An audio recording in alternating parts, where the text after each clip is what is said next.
नमस्कार, आप देख रहे हैं व्हाइट पेपर। मैं हूं आपके साथ आशा सरमाल। चलिए शुरुआत करते हैं व्हाइट पेपर की बड़ी खबर के साथ ही शुरुआत करते चले इस वक्त की बड़ी खबर रक्षा के हवाले से। देखिए किस तरह से रक्षा अधिग्रहण परिषद ने एक बड़ी मंजूरी आज दे दी है। 89,000 करोड़ रुपए की सौदे को मंजूरी दी गई है। तो बैठक की अध्यक्षता रक्षा मंत्री राजनाथ सिंह ने की है, जिसमें थल सेना, नौसेना और वायुसेना की ताकत और बढ़ जाएगी। अब सैनिकों को लेटेस्ट हथियार यानी कि आधुनिक हथियार यहाँ पर सेना को दिए जाएंगे और लेटेस्ट हथियार और सिस्टम यहां पर मिलेंगे। मंजूरी 29 दिसंबर को आज यानी कि कर दी गई। तो आर्मी के लिए लोटर मशीनरी को लेकर हरी झंडी दे दी गई है। और साथ ही साथ बताते चले, जिस तरह से रक्षा मंत्री राजनाथ सिंह की अध्यक्षता में रक्षा अधिग्रहण परिषद ने लगभग 89,000 करोड़ रुपए के विभिन्न प्रस्तावों के लिए आवश्यकता स्वीकृति प्रदान कर दी है। और भारतीय सेना की जो आर्टिलरी है, आर्टिलरी रेजिमेंट के लिए लाइटर मशीन सिस्टम और low level lighter weight radar, Pinaka multiple launch rocket system और तमाम लॉन्ग रेंज गाइडेड रॉकेट गोला बारूद और integrated drone detection and integration system यानी कि इंटरडिक्शन सिस्टम MK2 की खरीद के लिए AON को मंजूरी दे दी गई। और भारतीय सशस्त्र बलों की परिचालन जो क्षमता है, इसे युद्धक प्रभावशाली को नई ऊंचाइयों पर ले जाने के लिए ही इस उद्देश्य से इस कदम को उठाया गया है, आगे बढ़ाया गया है। लेकिन साथ ही ये बताते चले कि ये मंजूरी मुख्य रूप से भविष्य के युद्ध क्षेत्रों की जरूरतों जैसे कि ड्रोन तकनीक, सटीक मारक क्षमता, उन्नत रडार प्रणालियों पर केंद्रित है। ऑपरेशन सिंदूर में महज आपने देखा था कि S-400 ने अपना कर्तव्य किस तरह से दिखाया, लेकिन भारत ने जिन हथियारों का इस्तेमाल ऑपरेशन सिंदूर के दौरान किया वो काबिले तारीफ था। और जिस तरह से सेल्फ डिफेंस अब भारत ने किया है वो पूरी दुनिया ने देखा। लेकिन भारतीय सेना ड्रोन डिटेक्शन और सटीक हमले पर जोर देने के लिए ये काम कर रही है। थल सेना के लिए स्वीकृत प्रस्तावों में आधुनिक हथियार तकनीक का समावेश किया गया, जो कि सामरिक युद्ध क्षेत्र में भारत की बढ़त सुनिश्चित करेंगे। और लोल्टर यहाँ जो मोनिशन सिस्टम है यानी कि सामरिक जो लक्ष्य है उस पर सटीक और घातक हमले के लिए इन प्रणालियों की खरीद को मंजूरी दे दी गई है। तो फिलहाल रक्षा बजट को लेकर भी लगातार चर्चा करना जरूरी है, क्योंकि बार बार सवाल ये उठता था कि आखिर रक्षा बजट किस तरह से 2025-26 के लिए जो रक्षा बजट पेश किया गया था निर्मला सीतारमण की तरफ से, उन्होंने कहा कि रक्षा मंत्रालय के लिए 6,81,000 करोड़ रुपए का प्रावधान किया गया था। ये पिछले वित्त वर्ष की तुलना में 9.53% ज्यादा था। फिर सशस्त्र बलों के जो पूंजीगत बजट है उसके तहत 1.80 लाख करोड़ रुपए आवंटित किए गए हैं। तो सरकार ने घरेलू रक्षा उद्योगों से खरीद के लिए 1.12 लाख करोड़ रुपए का बजट दिया। फिर सैनिकों, अधिकारियों और अन्य कर्मचारियों की पेंशन के लिए 1,60,795 करोड़ रुपए का आवंटन किया था। ये कुल रक्षा बजट का 23.60% माना जा रहा है। और इसके अलावा पूर्व सैनिकों की यहाँ अंशदायी स्वास्थ्य योजना यानी कि ECHS के लिए 8,317 करोड़ रुपए आवंटित किए गए थे। फिर R&D पर खर्च कितना है, फिर उसके बाद ये देखना जरूरी है कि ग्लोबली अगर हम अपनी रक्षा बजट को देखते हैं तो हमारा रक्षा बजट कहां पर है, कितनी कमियां है, उसे पूरा कैसे करना है। और फिर लो लेवल लाइट वेट जो रडार अब बात हो रही है कि ये छोटे रडार हैं, छोटे आकार के हैं, लेकिन कम ऊंचाई पर उड़ने वाले मानव रहित हवाई प्रणालियों के लिए इन्हें यूज में लाया जाता है, उसके लिए ये सक्षम है। ये तमाम हथियारों को लेकर भी बड़ी बात और चर्चा चल रही है। फिर पेनाका MRL की बात हो रही है कि मल्टीपल लॉन्च रॉकेट सिस्टम के लिए लंबी दूरी की जो निर्देशित रॉकेट गोला बारूद को मंजूरी मिल गई है। और ड्रोन डिटेक्शन सिस्टम को लेकर भी मंजूरी मिल गई है। एकीकृत drone detection and interdiction system MK2 भारतीय सेना की महत्वपूर्ण संपत्तियों की रक्षा अब करेगा। कि तमाम कुल मिलाकर ये कहा जा सकता है कि भारतीय सेना को सशक्त करने के लिए यानी जिस तरह से जल सेना, नौसेना, थल सेना को सशक्त करने के लिए तमाम बड़े आज यहाँ फैसले लिए गए। और सबसे बड़ी बात यह है कि समुद्री जागरूकता और सुरक्षित संचार नौसेना की क्षमताओं को आधुनिक बनाने के लिए काफी तरीके से ये कारगर साबित हो सकती है। और इसके लिए हरी झंडी आप देखिए किस तरह से दे दी गई। BP और टग्स को लेकर अगर बात करें, जिसमें बोलॉर्ड पुल टग्स है, ये टग्स बंदरगाहों और संकरित जल क्षेत्र को जहाजों, पनडुब्बियों की पैंतरेबाजी और लंगर डालने में सहायक होंगे। यानी कि अगर पानी के रास्ते से दुश्मन हम पर हमला करने की कोशिश करता है तो भी भारत सशक्त है। फिर सॉफ्टवेयर डिफाइंड रेडियो आ जाता है HFSDR, high frequency SDR manpack में शामिल होने से यहां बोर्डिंग और लैंडिंग ऑपरेशंस के दौरान लंबी दूरी का सुरक्षित संचार सुनिश्चित होगा। यानी कि अगर हवाई तरीके से भी दुश्मन हमला करने की कोशिश करता है तो भी इसी तरह से मुंहतोड़ जवाब देने के लिए भारतीय सेना सशक्त हो जाएगी। फिर हेल रिपास की सिस्टम की बात आ जाती है, यानी कि जिसे पट्टा कहा जाता है। महासागर क्षेत्र में निरंतर निगरानी है, खुफिया जानकारी जुटाने के लिए high altitude long range remotely piloted जो एयरक्राफ्ट सिस्टम है जिसे कि पट्टा कहा जाता है, पट्टे यानी कि लीज पर लिया जाएगा। तो फिर एरोस्पेस सुरक्षा और लंबी दूरी की मारक क्षमता भी है। आईएफ की अगर बात करें भारतीय वायुसेना की, तो एक बड़े बेड़े को और अधिक घातक बनाने के लिए महत्वपूर्ण हथियारों और प्रणालियों की घोषणा भी कर दी गई, जिसमें अब देखिए वायुसेना के लिए भी ये जो बड़ी डील है, ये बड़ी मंजूरी जो दी गई है, काफी कारागार साबित होने वाली आने वाले समय में, जिसमें एस्ट्रा MK सेकंड मिसाइल की बात हो रही है, जो मिसाइल हवा से हवा में मार करने वाली है और उन्नत मिसाइल से लड़ाकू विमानों की दुश्मन को लंबी दूरी से नष्ट करने की भी क्षमता बढ़ जाएगी। यानी कि अगर दूर भी दुश्मन है तो भी खदेड़ दिया जाएगा। फिर स्पाइस 1000 गाइडेंस किट की बात आ जाती है। ये किट भारतीय वायुसेना की लंबी दूरी की सटीक मारक क्षमता यानी कि प्रेशियस स्ट्राइक को और मजबूत कर देगा। तो फुल मिशन सिमुलेटर यानी कि LCA तेजस के लिए सिमुलेटर पायलटों की जो प्रशिक्षण है उसे और ज्यादा किफायती, सुरक्षित और प्रभावी बनाएंगे। फिर automatic take off landing recording system आ जाता है कि ये तकनीक एरोस्पेस सुरक्षा में सुधार करेगी।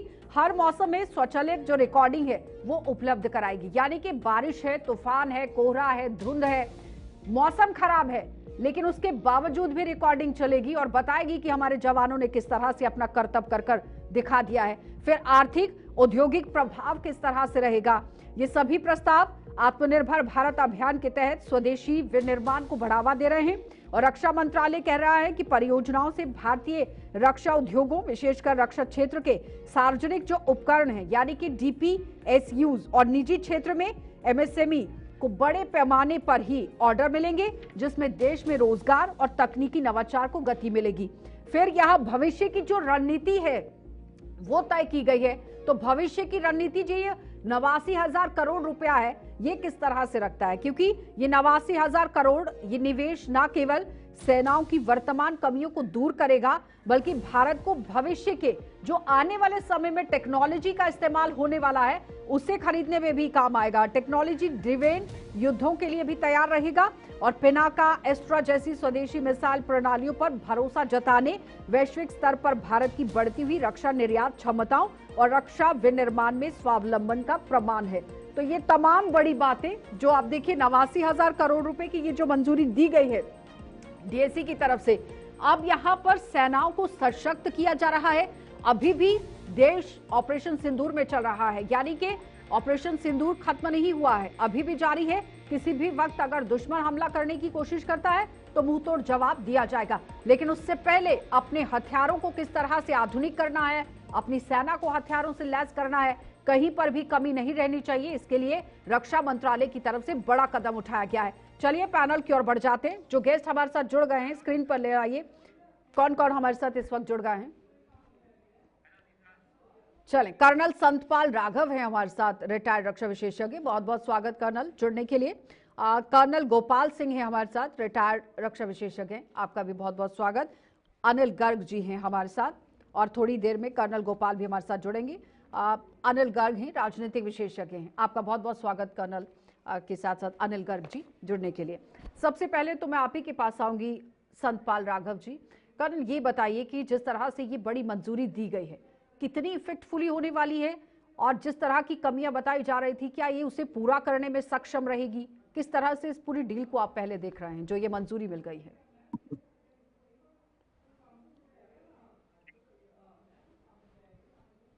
अनम्यूट कर लीजिए प्लीज।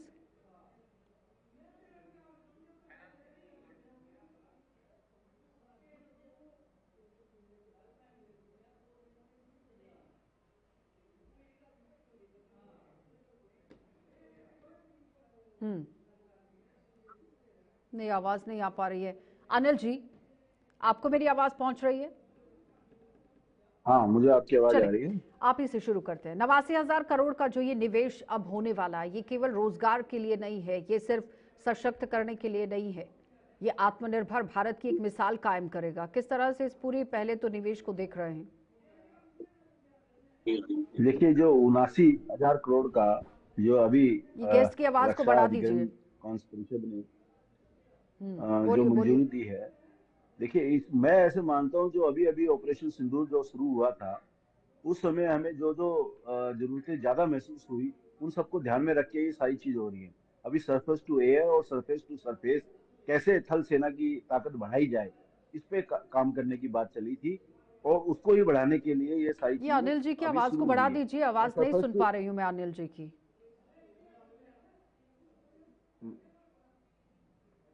मैं सरफेस टू हाँ। एयर की बात क्यों कर रहा हूँ, अगर आपने देखा होगा, इसमें अभी एक बात बहुत जोरदार तरीके से कही गई है कि इसमें जो ज्यादा निवेश आएगा, वो निवेश आएगा जो पायलट रहित जो छोटे विमान या छोटे ड्रोन्स, जो इस बार बहुत सारा संख्या में अभी ऑपरेशन सिंदूर में दुश्मन देश की तरफ से आ रहे थे, उन पे ज्यादा काम करने की बात है। ऐसा माना जाता है कि हमारे जो S-400 था, उसमें बहुत सारी वेस्टेज हुई, उनको छोटे विमान को, छोटे ड्रोन को नष्ट करने में खर्चा ज्यादा लगा, काम और फायदा उतना नहीं हुआ था। तो उसको ध्यान में रख के ये सारी चीजें हो रही है कि अब देखिए, परंपरागत जो युद्ध होते थे, आमने सामने की लड़ाई जिसको हम बोलते थे, वैसा जमाना अब नहीं रहा। अब जी। जो युद्ध है वो डेस्क पे बैठ के ज्यादा लड़ा जाता है, कंप्यूटर से बैठ के ज्यादा लड़ा जाता है, ठीक निशाने के लिए मिसाइल्स को भेजना जाना, सॉफ्टवेयर की लड़ाई, ठीक रेडार से उसको डिटेक्ट कर लेना। तो इस पे भी इसलिए इसको अपने जरूरत की कि भाई कुछ और इस पे उत्पादन भी बढ़ाया जाए ड्रोन का, साथ में जो दुश्मन अगर ड्रोन भेजता है उसको डिटेक्ट करने के लिए हमें अपने ज्यादा रेडार प्रणाली चाहिए, जो मूवेबल भी हो और जल्दी डिटेक्ट करे, ताकि उसको खत्म किया ठीक जा है, सके। मतलब तो मुझे सेना लगता है कि इस हमारी दिशा में ये आधुनिक कदम है। हथियारों का इस्तेमाल करेगी। कर्नल संतपाल जी, आवाज आ रही है क्या? बोलिएगा। अभी भी सुन पा आवाज रहे हैं नहीं मैं? नहीं आ रही। हाँ बिल्कुल, अब मैं सुन पा रही हूँ। बताइए जरा, वो कह रहे हैं कि ऑपरेशन सिंदूर के दौरान जिस तरह से हमने ड्रोन का सामना किया, ज्यादातर फोकस ड्रोन पर रहने वाला है, क्या वाकई में ड्रोन पर ही फोकस रहेगा?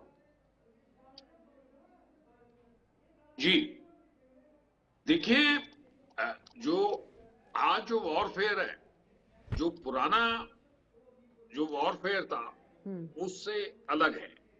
आज जो वॉरफेयर है वो एयर डिफेंस सिस्टम से है, ड्रोन सिस्टम से है, लेकिन जमीनी स्तर पर आज भी जो कन्वेंशनल वॉरफेयर है, बख्तरबंद गाड़ियां, आर्टिलरी, उनका एक विशेष योगदान है। ये जो मंजूरी मिली है, इससे हमारी मार्ग क्षमता, परिचालन दक्षता में उल्लेखनीय वृद्धि होगी और राष्ट्रीय सुरक्षा मजबूत होगी। और जो भविष्य में चुनौती है, जो एक मॉडर्नाइजेशन है, वॉरफेयर है, उसके अंदर भी हमारी जो डिटरेंस है वो एक बहुत बड़ा साबित होगा। और किसी भी देश की, जो हमारे दुश्मन देश है जी, उनकी कोई हिमाकत नहीं होगी। आज ऑपरेशन सिंदूर के समय आपने देखा है और पूरे विश्व ने देखा है कि हमने अपने पड़ोसी देश को काफी नुकसान पहुंचाया है। ये हमारा एयर डिफेंस सिस्टम और तीनों का सेनाओं का इंटीग्रेशन, यानी कि अच्छा, एयरफोर्स, एक बड़ी आर्मी बात इसमें कही और गई है। नेवी। हाँ कर्नल, इसमें एक बात कही गई कि आत्मनिर्भर भारत को लेकर काम होगा, और पिछले दिनों आपने देखा था कि डिफेंस मिनिस्टर ने कहा कि हम हथियार अपने बना रहे हैं और बहुत ही जल्द भारत सशक्त होगा, कि किसी से हथियार ना लेकर हम अपने हथियार बनाएंगे और उसी का इस्तेमाल करेंगे। जिसमें रशिया के साथ भी जो डील होने की बात हो रही थी, तो कहा जा रहा था कि वो अपनी सारी टेक्निक भी हमारे साथ साझा करेंगे। आपको लगता है कि आत्मनिर्भर भारत अब आगे बढ़ रहा है? जी देखिए, जब हम किसी देश से हथियारों को लेते हैं तो हमारे जो एग्रीमेंट्स होते हैं, एक टेक्नोलॉजी का एग्रीमेंट होता है, स्पेयर पार्ट्स का एग्रीमेंट होता है।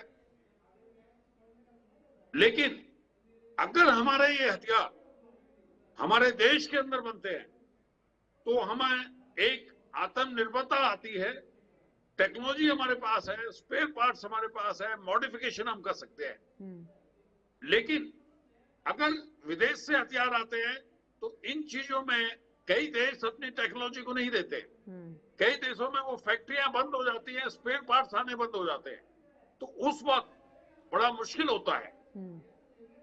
आज भारत की जो उन्नत तकनीक है उसके द्वारा इससे जो प्रोडक्शन होगा वेपन सिस्टम में, अम्युनिशंस में, एक नए रोजगार के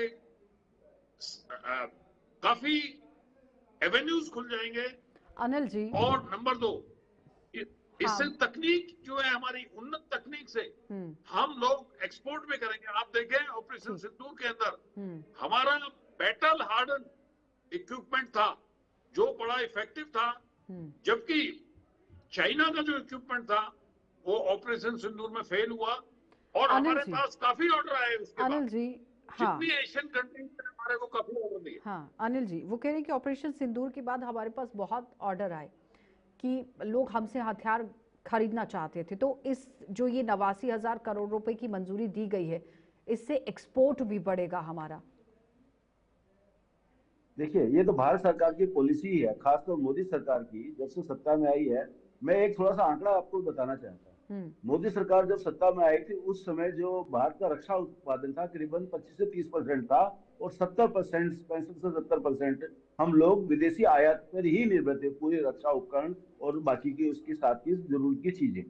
अभी पिछले 10-11 सालों में ये आंकड़ा बिल्कुल रिवर्स हो गया है। अब 65 से 70% रक्षा उत्पादन हम घरेलू उत्पाद में ही हमारे पास आ रहे हैं, और न सिर्फ हम अपना ही ये उत्पाद कर रहे हैं बल्कि हम निर्यात भी कर रहे हैं।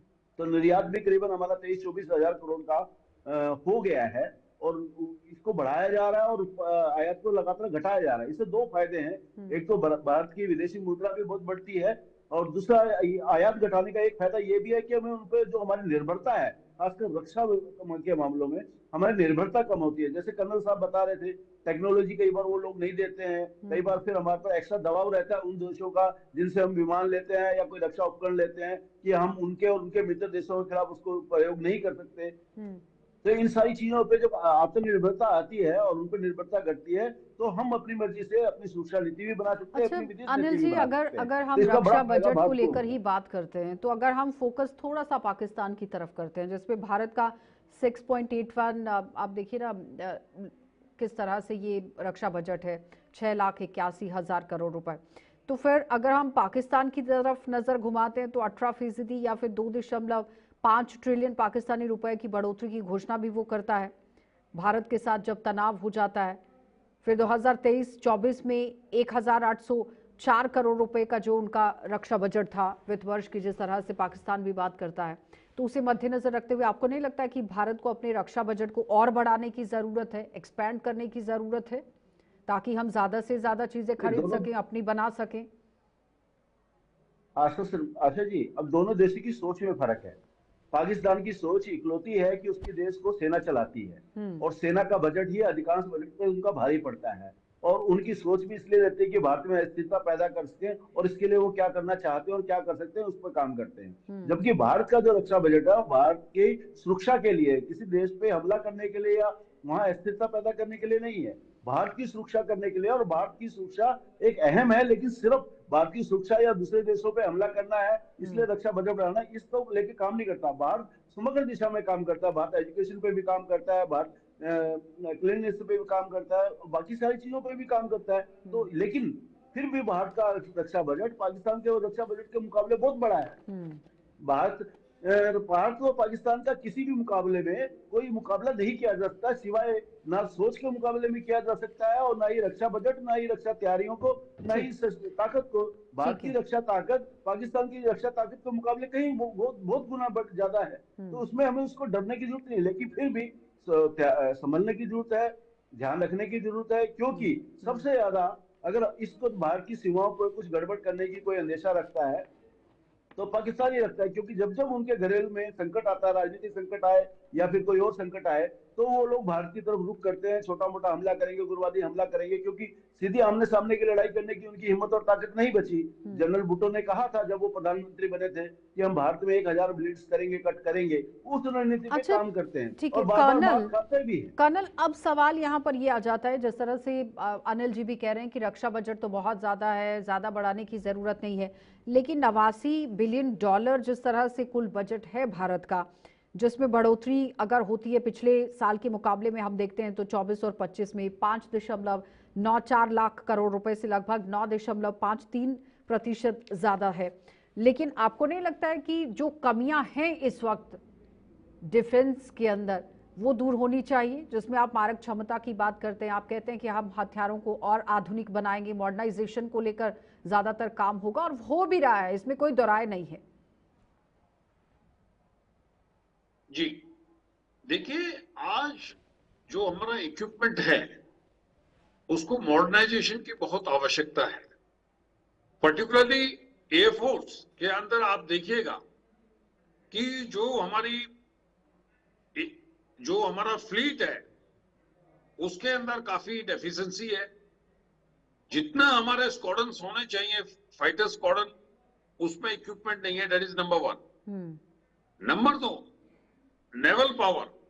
आज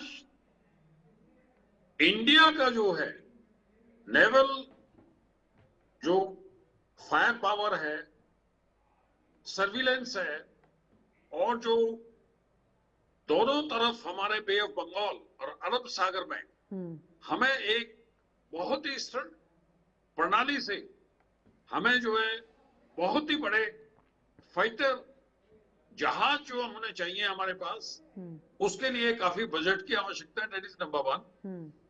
और इस मॉडर्नाइजेशन को आर्म फोर्सेस यानी कि थल सेना के लिए भी जो हमें इक्विपमेंट चाहिए उसमें भी काफी मॉडर्नाइजेशन की आवश्यकता है। एयर डिफेंस सिस्टम जो आर्मी का है उसमें भी काफी उन्नत और विकसित जो है हमें इक्विपमेंट चाहिए, जैसे S-400 है।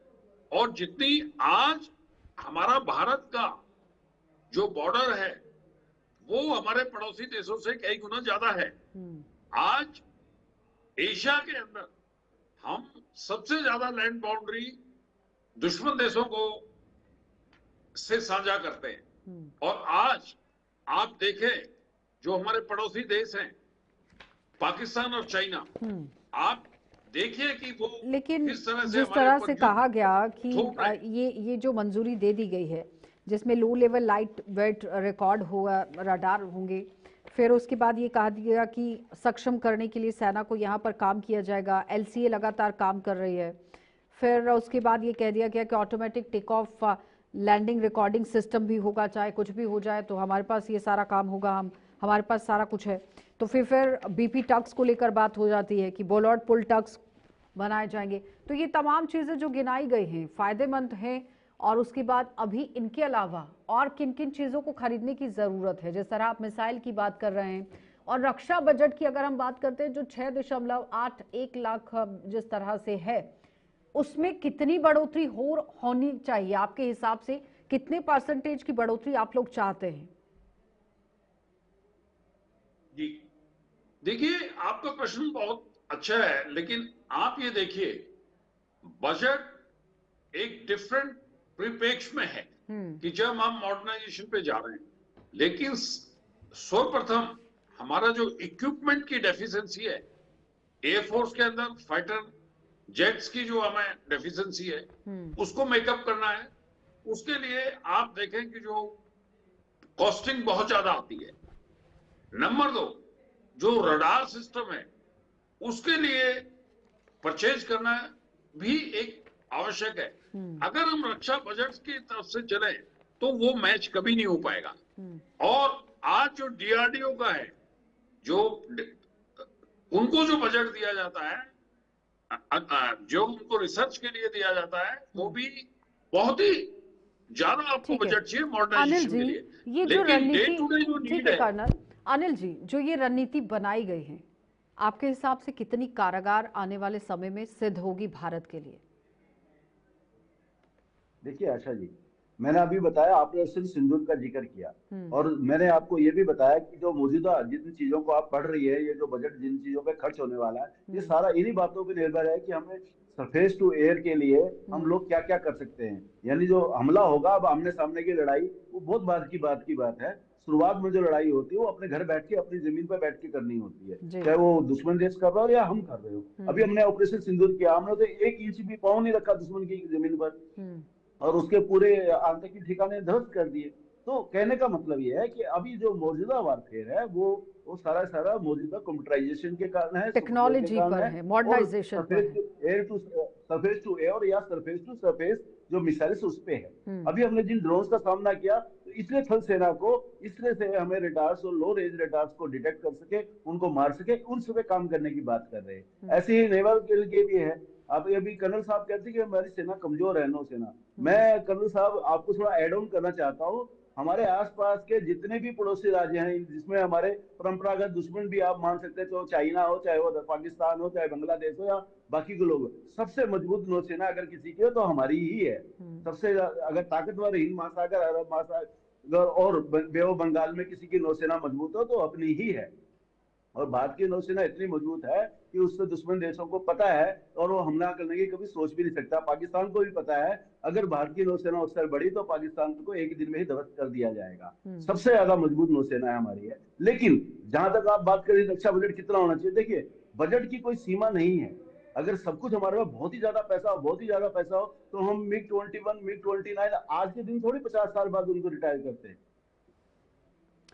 उनको हम बहुत पहले रिटायर कर चुके होते। तो मेरा कहना है इनकी कोई अपर लिमिट कोई नहीं होती, लेकिन अब DRDO को जितनी जरूरत उसके अनुसंधान के लिए पैसे की जरूरत है, उसको उपलब्ध कराया जा रहा है। देश की प्राथमिकता इस बात पे है कि हम आयातित किसी भी चीज पे निर्भरता घटाएं और आत्मनिर्भर बने और घरेलू उत्पादन को बढ़ाएं। और देश उस दिशा में बहुत तेजी से आगे बढ़ रहा है। ना सिर्फ वो आत्मनिर्भर हो रहा है, बल्कि वो बड़ा निर्यात कर रहा है। अभी तो 50 से ज्यादा देशों पे हम रक्षा उपकरण और गोला बारूद को निर्यात कर रहे हैं। तो मेरा कहना यह है कि मतलब आत्मनिर्भर बनने की ओर कदम बढ़ाना चाहिए, और अपनी आधुनिक जो तकनीक है उसका इस्तेमाल करना बहुत जरूरी है। बहुत बहुत धन्यवाद अनिल जी जुड़ने के लिए। कर्नल आपका भी धन्यवाद जुड़ने के लिए। और फिलहाल आपको बताते चले कि 89,000 करोड़ रुपए की जो मंजूरी दी गई है, जानकार ये कह रहे हैं कि रक्षा बजट को बढ़ाने की जरूरत है, उपकरण ज्यादा से ज्यादा बढ़ाने की जरूरत है, नौसेना, थल सेना, वायुसेना के अंदर टेक्निक का इस्तेमाल करने की जरूरत है। क्योंकि आज अगर जंग होती है, जिस तरह से ऑपरेशन सिंदूर में भी हुई, पाकिस्तान के अंदर 1 इंच भी पांव नहीं रखा गया, अपने अपने देश से ये जंग लड़ी गई है। लेकिन आधुनिक हथियारों का होना जरूरी है, और आधुनिक हथियारों से लैस देश को होना जरूरी है, जिस पर मॉडर्नाइजेशन को लेकर खर्च करने की अब सरकार कोशिश भी कर रही है और आत्मनिर्भर भारत बनाने की भी कोशिश हो रही है। आने वाले समय में देखना ये बहुत अहम रहेगा कि आखिर भारत जिस तरह से आत्मनिर्भर बनने की ओर कदम बढ़ा रहा है, कितना कारगर और सिद्ध यहां पर होता है और सफल भी होता है। आप देखते रहिए कार्यक्रम।